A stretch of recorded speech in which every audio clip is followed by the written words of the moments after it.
Hello छात्रों, सभी को मेरा नमस्कार। मैं पवन तिवारी आपके सामने एक बार फिर से विलियम वर्ड्सवर्थ की एक वीडियो जो क्वेश्चन सीरीज यानी प्रैक्टिस पर मैंने एक वीडियो बनाया है।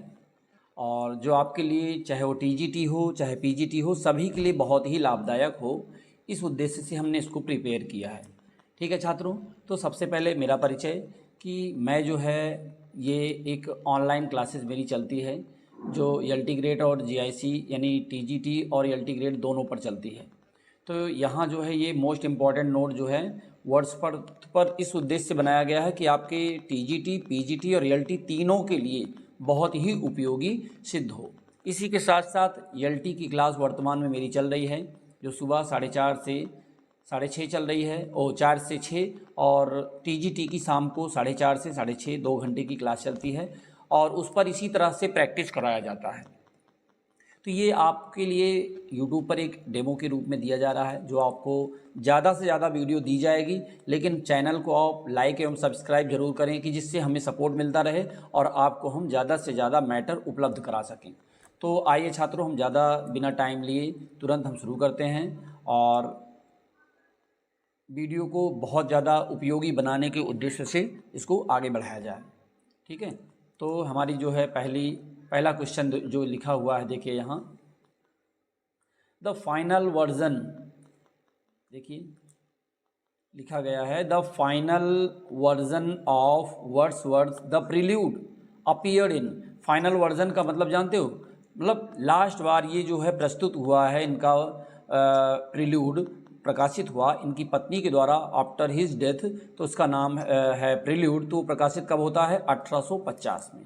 देख लीजिए, 1850 में ये प्रकाशित होता है। नेक्स्ट क्वेश्चन देखिए, the character of leech gatherer appeared in, यानी लीच गैदरर का पात्र अपीयर इन उपस्थित होता है, वो है रिजोल्यूशन एंड इंडिपेंडेंस। यानी लीच गैदरर और रिजोल्यूशन एंड इंडिपेंडेंस दोनों इनकी एक ही पोएम है जिसके दो नाम हैं।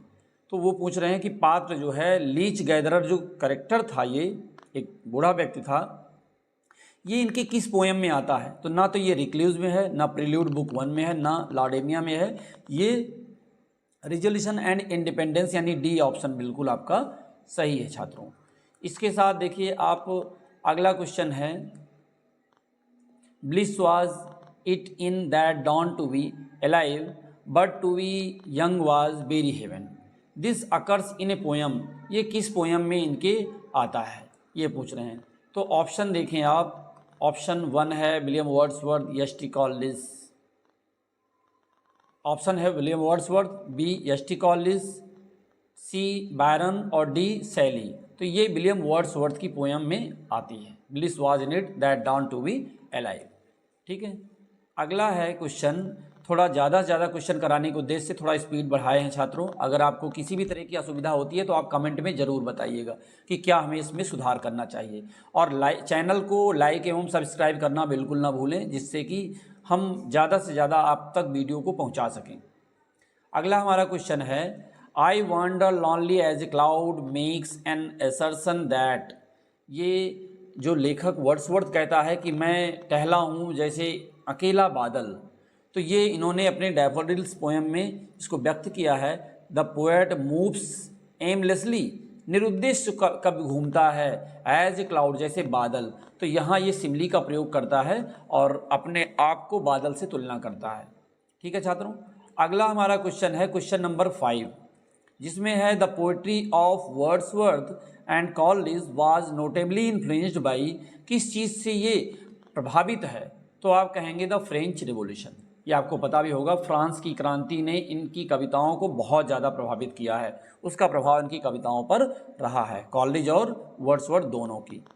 ठीक है, अगला क्वेश्चन है देखिए, in which poem does the following line appear, our birth is but a sleep and forgetting. तो ये किस कविता में इनकी उपस्थित ये लाइनें हैं? तो ये है इमोर्टैलिटी ओड में से ली गई है। ठीक है, ना तो ये टिंटरनेवे, न रिजेक्शन, न माइकल, बल्कि ये इमोर्टैलिटी ओड से ली गई है।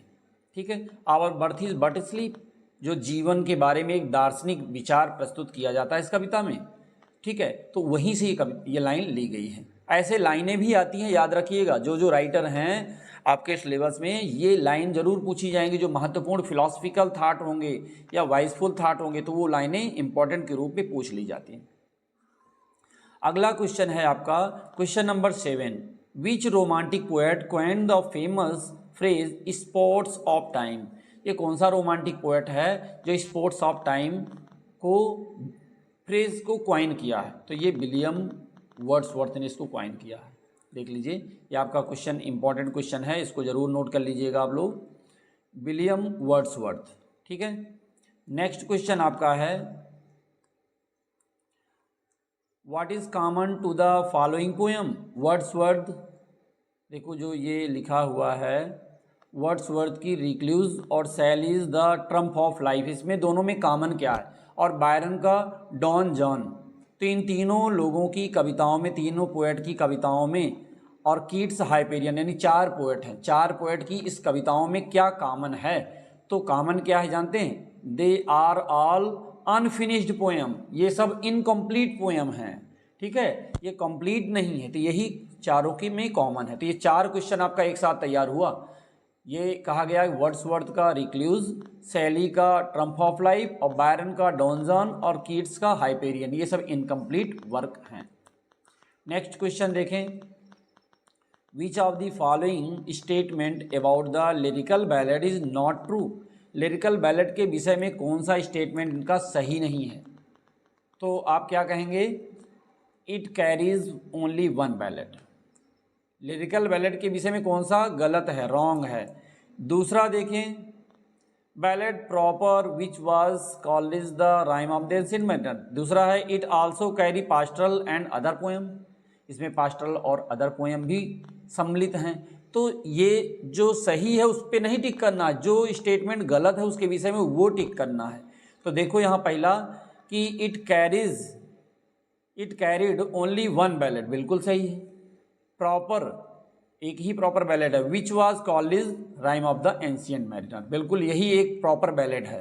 ठीक है, दूसरा है it also carries pastoral and other poems, ये भी सही है। तीसरा, it carried a preface with Wordsworth added in 1800, बिल्कुल ये भी सही है। केवल एक गलत है, it also printed from Gray's elegy written in country churchyard, यही स्टेटमेंट गलत है, बाकी सबके सब सही हैं। देख लीजिए, क्वेश्चन ए ऑप्शन सही है, बी भी सही है स्टेटमेंट, सी भी सही है, डी आपका रॉन्ग है। तो इस तरह से आपको क्वेश्चन आएंगे जिसको टिक करना है आपको। अगला देखें, which of the following statement of the prelude bye William Wordsworth is और नॉट ट्रू, कौन सा इसमें से सही नहीं है? देख लीजिए, ये क्वेश्चन पूछा गया है। तो यहाँ जो है ऑप्शन यहाँ तक है आपका, तो यहाँ जो है the prelude was published posthumously, ये भी सही है। प्रिल्यूड पोस्टमसली मतलब इनकी मृत्यु के बाद प्रकाशित हुआ है। बी ऑप्शन देखिए, in this poem Wordsworth records his development as a poet, अपना डेवलपमेंट एज ए पोएट करता है, ये भी सही है। सी ऑप्शन देखिए, the poem runs to 14 books, देख लीजिए इसमें लिखा गया है कि poem runs of 14 books at crucial stage, the poet celebrates the sublime natural sensory in development his spiritual, moral and imaginative nature. तो यही स्टेटमेंट जो है इसका एक तरह से देखा जाए,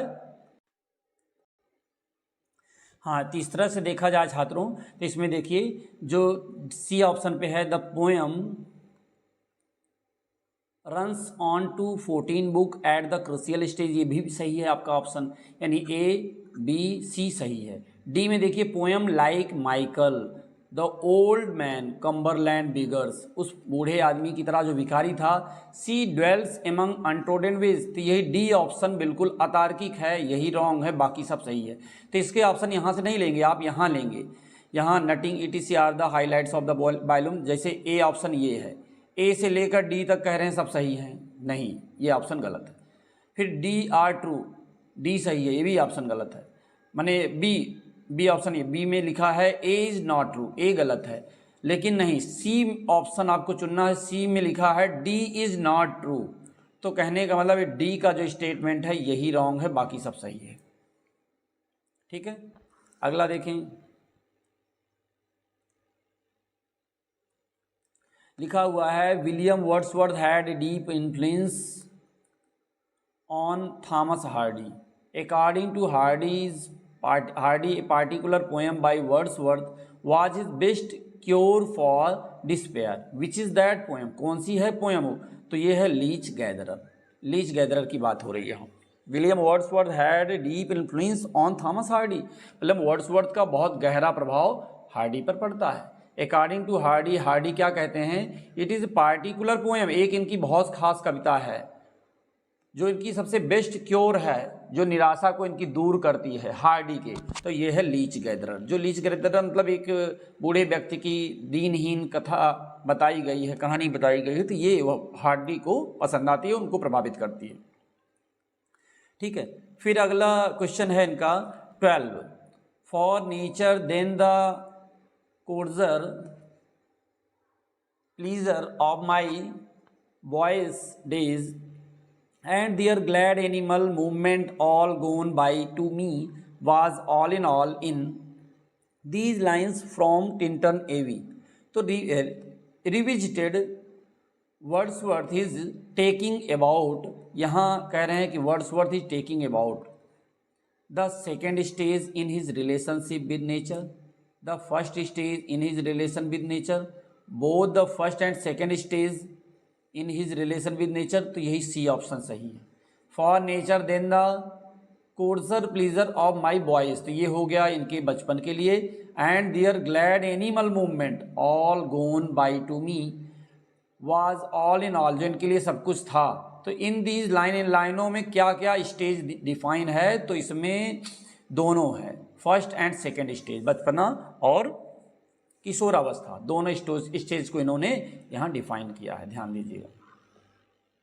next question, William Wordsworth statement of purpose in publishing the lyrical ballad carries the following phrase, complete the phrase correctly, to choose incident from common life and to relate to describe them throughout as far as possible. देख लीजिए, तो इसमें इन्होंने इस phrase का completion लिखा है।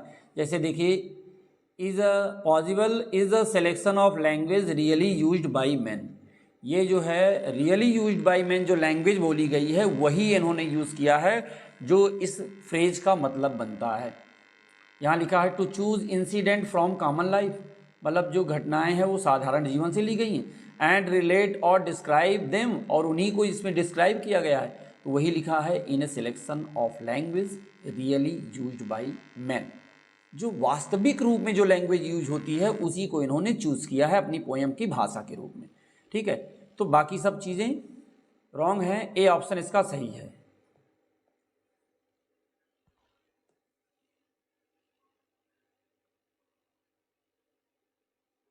In a selection of language really used by common man in difference to language actually used by man, तो ए ऑप्शन आपका सही है, in a selection of language really used by man. ठीक है, वैसे कॉमन मैन ही होना चाहिए, साधारण आदमी के द्वारा जो यूज़ की गई हैं, तो इसका ऑप्शन ये होना चाहिए, in a selection of language really used by common man. वैसे ए को यहाँ भले आंसर दिया गया है, आप लोग सी मानिए, इसका आंसर सी सही है। ठीक है, कॉमन मैन जरूर होना चाहिए, वो दे PDF में भले से है, आप उसको मानिएगा। नेक्स्ट क्वेश्चन है 14, identify the sonnet upon sonnet by William Wordsworth. तो ये जो है आपके TGT PGT के लिए बहुत विशेष है और रियलिटी के लिए भी खास है। तो यहाँ कह रहे हैं identify the sonnet upon sonnet by William Wordsworth, तो इसको आइडेंटिफाई करिए। तो ये है nun fret not at their convent's narrow room, ये जो है इनकी सोनेट है, अपॉन सोनेट, और ये लाइनें वहाँ से ली गई हैं तो विलियम वर्ड्सवर्थ की। ठीक है,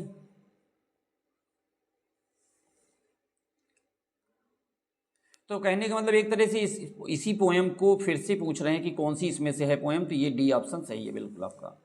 नेक्स्ट क्वेश्चन आपका देखिए, in Wordsworth Prelude the boy of Winander is affected by, Prelude में जो boy of Winander is affected by, तो ये सी म्यूटनेस से प्रभावित होता है। फिर अगला है the prelude although began as early as in 1799, 1799 में प्रिल्यूड शुरू होती है and finish in first version of 1805, was not published until, कब तक ये प्रकाशित नहीं होती, जब तक 1850 नहीं आता। यानी शुरुआत इसकी 1799 में होती है, कंप्लीट 1805 में होती है, 1850 में ये प्रकाशित होती है कि ये प्रिल्यूड, ठीक है। फिर है वर्ड्सवर्थ,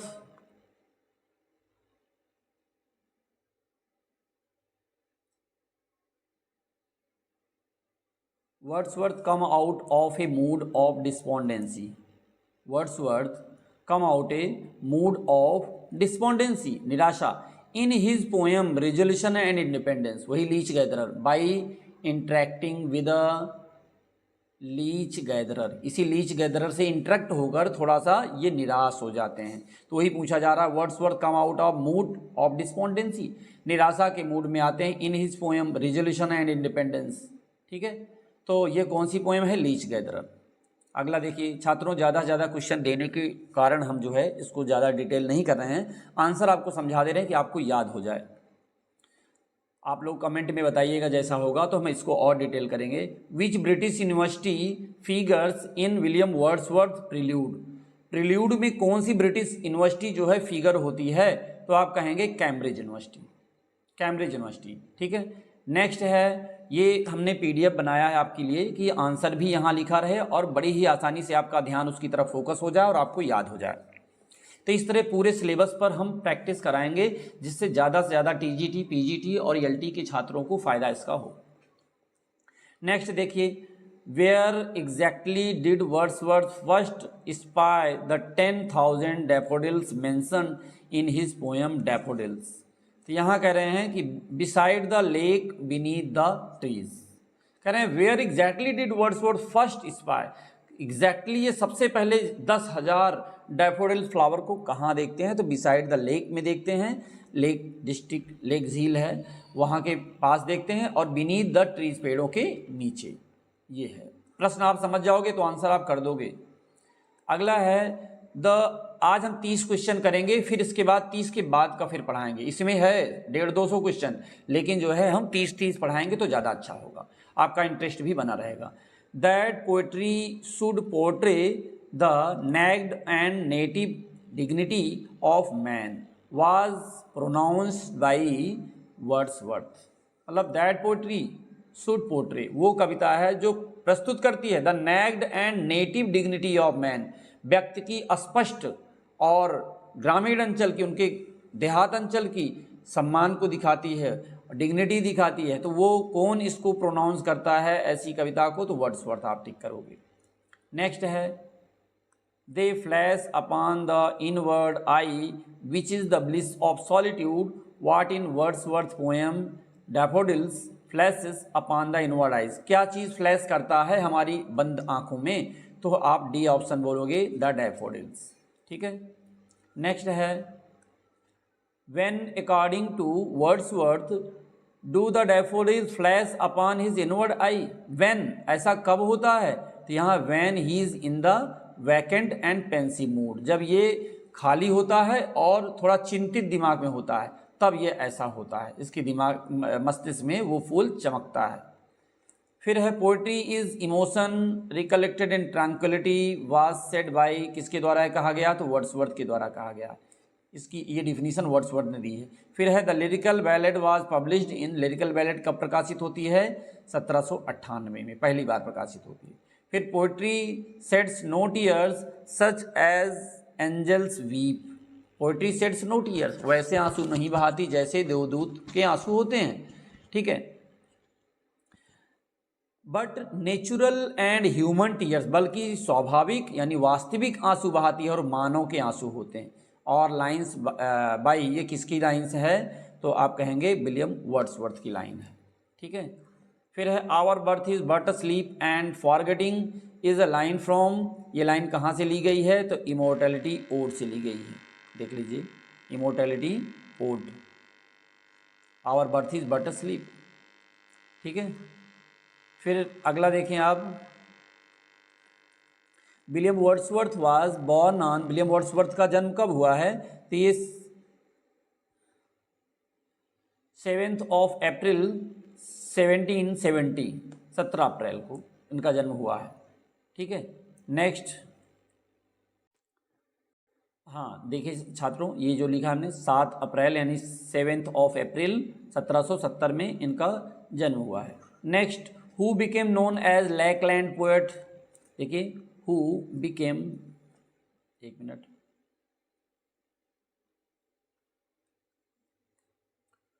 हु बिकेम नोन माने कि जो जाना जाता है एज ए लैकलैंड पोएट या लैक पोएट या लैकलैंड पोएट, तो ये किसको कहा गया है? तो ये विलियम वर्ड्सवर्थ को ही कहा गया है। Wordsworth compare the stretch of daffodils in his poem daffodil, तो इन्होंने अपने डैफोडिल्स की तुलना किससे की, किससे कंपेयर करते हैं? ये देखिए,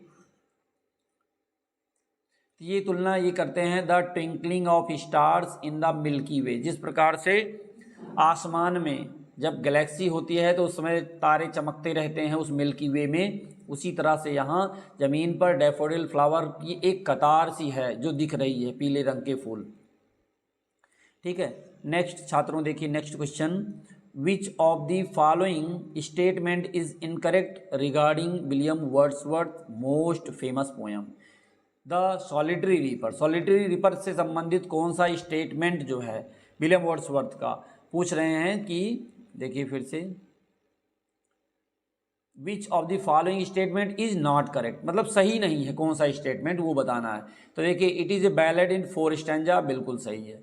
it was composed on 5 November 1805 and published in 1807 in his poetry collection poems में प्रकाशित हुआ, बिल्कुल सही है। सी ऑप्शन देखिए, this poem is based on William Wordsworth own experience, स्वयं के अनुभव पर आधारित है। It reflect Wordsworth believe in the importance of the natural world, the power of memory and human mind. तो इस तरह से ये सी भी सही है, इसमें जो ऑप्शन है ये डी ऑप्शन गलत है। This poem is based on William Wordsworth own experience, solitary reaper जो है स्वयं के अनुभव पर आधारित है, ये भी सही है, डी ऑप्शन इसका रॉन्ग है।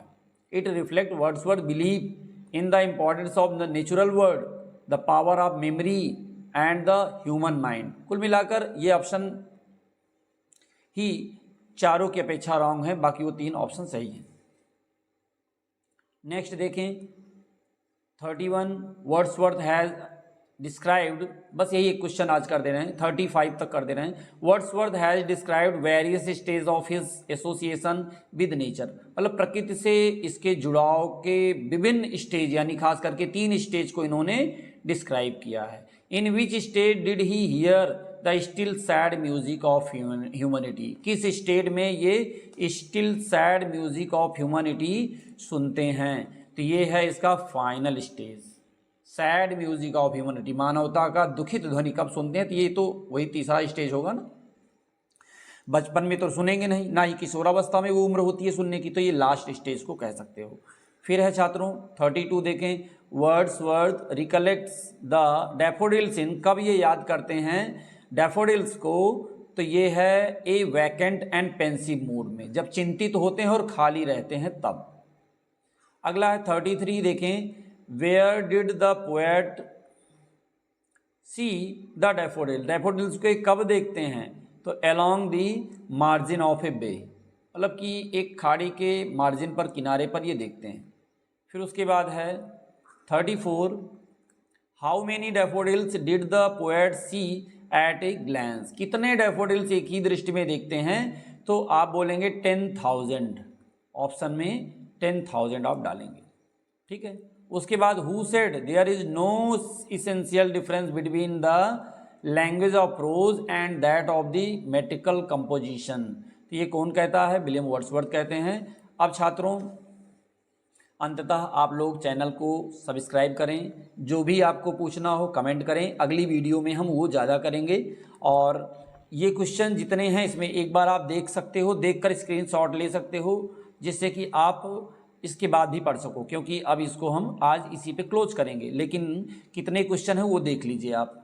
जिससे कि आप उसको वीडियो रोक कर पढ़ सकें और एक ही दिन में आपको ज़्यादा क्वेश्चन मिल जाए। 41 के बाद ये है 42, 3, 4, 5, बहुत इम्पॉर्टेंट क्वेश्चन है ये। आज वीडियो ज़्यादा लॉन्ग ना हो इसलिए हमने इस पर क्लोज कर दिया, लेकिन आप देख लीजिए यहाँ 49 तक के क्वेश्चन ये हुए। उसके बाद 50, 51, 2, 3 यहाँ देख लें क्वेश्चन, इसको आप पढ़ लीजिएगा। इसके बाद फिर से हम आपको दूसरा वीडियो बनाएंगे इस पर, जो इसमें सारे क्वेश्चन लिए जाएंगे और भी रहेंगे। ये देख लें, विलियम वर्ड्सवर्थ पर चाहे टीजीटी हो चाहे पीजीटी, सबके लिए बहुत ही उपयोगी हैं ये। और एलटी के लिए खास, एलटी में तो जो और सिलेबस से हटकर पोएम पूछी गई वो तो नहीं रहेंगी, उसमें जो पूछी गई पोएम उसी में से क्वेश्चन बनेंगे, लेकिन टीजीटी पीजीटी के लिए ये बहुत ही उपयोगी हैं। तो देखिए छात्रों, क्वेश्चन बहुत हैं, बस ये है टाइम की कमी के कारण मैंने एक्सप्लेन केवल 35 किया, लेकिन क्वेश्चन आपको देखो जैसे हम इस समय दिखा रहे हैं, तो इसको आप स्क्रीनशॉट लेकर पढ़ सकते हो या फिर वीडियो रोक कर आप देख सकते हो। देखिए 89 तक क्वेश्चन, फिर 92 तक, 95, 99, ठीक है, ये 100 तक कोई क्वेश्चन हैं जो विलियम वर्ड्सवर्थ पर ही हैं।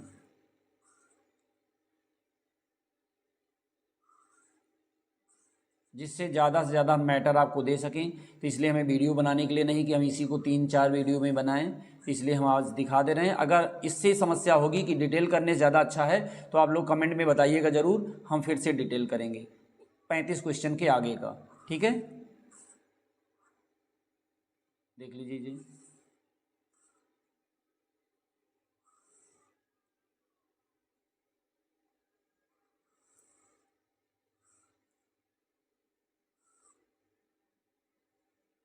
बस इतने तक 123 क्वेश्चन तक आज देखिए। आज इसी पे हम क्लोज करते हैं छात्रों। सभी को मेरी तरफ से शुभकामना कि आप जिस चीज़ की तैयारी कर रहे हो उसमें आपका निश्चित सिलेक्शन हो।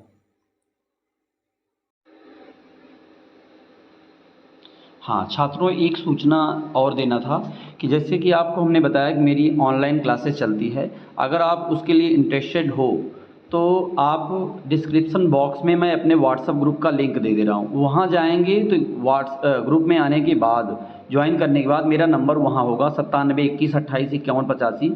तो आप कॉल ना करके उस पर आप मैसेज करिएगा क्लास के लिए, तो आपको हम डेमो दिखा देंगे, चाहे टीजीटी की चाहे एलटी की।